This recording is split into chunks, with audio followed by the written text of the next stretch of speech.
রাজধানীতে জমজমাট কোরবানির হাট ৩০০ ফিট পশুর হাট থেকে যুক্ত হচ্ছেন সহকর্মী আলামিন হক অহন। পশু কেনাবেচা কেমন দেখছেন জানাবেন বিস্তারিত। ব্যাপক কেনাবেচা এবং গতকাল যে কেনাবেচা হচ্ছে তার চাইতে দ্বিগুণ বলা যায় এবং দাম নিয়ে আমরা দেখেছি যে কেউ জেতেনি কেউ ঠকেও নি এবং বলা যায় যে যারা বিক্রি করছেন তারা বলছেন যে তারা যা চেয়েছিলেন ততটা না হলেও যা পেয়েছেন ঠিক আছে। আবার ক্রেতা যারা রয়েছেন তারাও কিন্তু বেশ গত বছর যে গরু 2 লাখ টাকায় তারা কিনেছিলেন সেই গরু এবছর 1,80,000 কিংবা 1,70,000 টাকায় কিনছেন। আমি এর আগের ঘন্টাও যেমনটি বলছিলাম ছোট এবং মাঝারি আকারের যেসব গরু রয়েছে সেগুলোর চাহিদা বেশি এবং এবার গত বছরের তুলনায় সেই ছোট গরুর দাম কিন্তু বেশ কমই বলা যায়। বিশেষ করে আমি অন্তত 3টি হাট ঘুরেছি, এই 300 ফিট হাটে ব্যাপক পশু এখনও রয়েছে পর্যাপ্ত এবং কেনা বেচাও বেশ চলছে। প্রতি লাখে টাকার জন্য হাসিল দিতে হচ্ছে 5,000 টাকায়। এই হাটটি প্রায় 1.5 কোটি টাকায় নেওয়া হয়েছিল।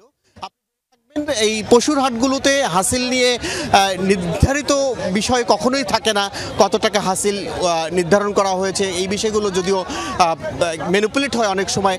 তবে আমরা দেখেছি এবার যারা কিনছেন গরু প্রতি বছরের নয় এবারও তারাই হাসিল দিচ্ছেন এবং এই পশুর হাটে আমি দেখেছি বেশ পর্যাপ্ত নিরাপত্তা যেমনটি দেখেছি এবং গরু যারা বিক্রেতা রয়েছেন তাদের গলদঘর্ম যেন না হতে হয় সে বিষয়টিও বেশ নিশ্চিত করা হয়েছে। কেনাবেচা নিয়ে সন্তুষ্ট উভয়ই, দুদলেই, যারা বিক্রি করছেন তারাও যারা কিনছেন তারাও দুদলেই ঠকছেন, কেউ জিতছেন না। দুদলেই জিতছেন, কেউ ঠকছেন না। অহন, অনেক ধন্যবাদ আপনাকে। এ পর্যায়ে একটু শনির আখড়ার পশুর হাটে যেতে চাই, সেখানে রয়েছেন সহকর্মী রেদওয়ান আহমেদ। রেদওয়ান, কেমন দেখছেন পশু কেনাবেচা, বিস্তারিত জানাবেন আমাদের।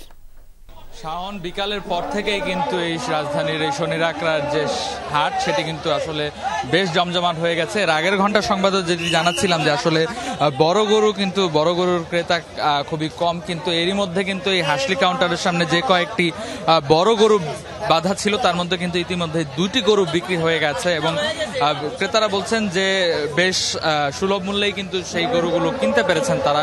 অর্থাৎ বলা যায় যে এখন পর্যন্ত হাটের যে পরিস্থিতি সেই সাথে যে দামের যে তারতম্য সেটি কিন্তু আসলে অনেকটাই ক্রেতাদের স্বাচ্ছন্দ্যের মধ্যেই তারা গরুগুলো কিনতে পারছেন। সেই সাথে ছোট গরুর চাহিদা কিন্তু এখনো অনেক বেশি। রাজধানীবাসীর যে মূল চাহিদার যে ছোট গরুগুলো সেগুলো কিন্তু এই হাটে এখন পর্যন্ত পর্যাপ্ত পরিমাণের ছোট গরু আছে। সেই সাথে আমরা বলছিলাম যে বেশ কিছুক্ষণ সময় ধরেই কিন্তু এই হাসলি কাউন্টারের সামনে অপেক্ষা করছিলাম এবং সেখানে যেটি আমরা দেখতে পেয়েছি যে বড় থেকে মাঝারি গরুর যে দাম সেই দামগুলো কিন্তু এখানে তুলনামূলক অনেক কমই দেখা যাচ্ছে এবং এখন পর্যন্ত এই হাটের যে পরিস্থিতি এবং বিক্রেতারা বলছেন যে আবহাওয়া কিছুটা বৈরী না হলে কিন্তু বেচাকেনা আরও জমে উঠতেও কিন্তু রাত পর্যন্ত যেহেতু এই হাট চলবে এবং আরও যেহেতু সময় আছে অনেকেই সেই সময় পর্যন্ত অপেক্ষা করতে চাইছেন এবং তারা যেটি বলছেন যে এখনও কিন্তু যেহেতু অনেক সময় আছে তার জন্য তারা সময় নিয়ে অনেক ক্রেতারা এখন পর্যন্ত হাটে ঘুরছেন তাদের পছন্দের গরুটি খুঁজে পেতে।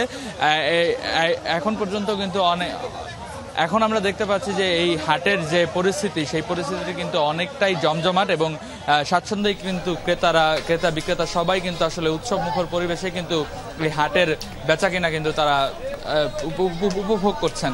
রেদওয়ান, দেখতে পাচ্ছিলাম সরাসরি। অনেক ধন্যবাদ আপনাকে।